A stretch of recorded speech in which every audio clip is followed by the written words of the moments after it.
L'augmentation du prix de l'or a des impacts considérables pour l'industrie minière, particulièrement ici, en Abitibi-Témiscamingue, où l'on compte près d'une dizaine de mines qui opèrent en extraction de l'or. Donc, c'est un des endroits, là, et au Québec, l'endroit où on compte le plus de mines d'or, évidemment. Donc, ça a un effet certain là, sur la région. Donc, des hausses de prix de l'or en soi, ça a des effets économiques positifs là, pour l'Abitibi-Témiscamingue. Ça, c'est certain. Le prix de l'once d'or est maintenant à environ 4 900 américains.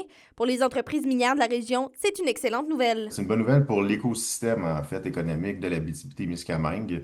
D'abord pour les minières elles-mêmes qui ça facilite justement l'attraction d'investissements pour la poursuite de projets existants ou de nouveaux projets là, en développement. Donc ça, en soi, c'est une bonne chose. Cette hausse va pouvoir permettre d'augmenter les revenus, d'améliorer la rentabilité, également favoriser l'expansion de projets existants. On représente la mine Géant Dormant sur le chemin de Matagami. Cette mine-là était sur le bord de fermer. Là. Fait que là, c'est sûr que depuis un an et demi, avec le prix de l'or qui est toujours en croissance, ça l'a incité la minière à vraiment décoller pour de bon. Puis là, on approche des 100 travailleurs. Là. Fait que c'est bon pour tout le monde. Les effets de cette tendance touchent également les travailleurs miniers. Pour ce qui est des employés qui travaillent pour les producteurs d'or en région, on sait souvent ces gens-là ont accès, entre autres, à des programmes d'achat d'actions. On l'a vu dans les dernières années, ces actions-là ont complètement explosé sur le marché.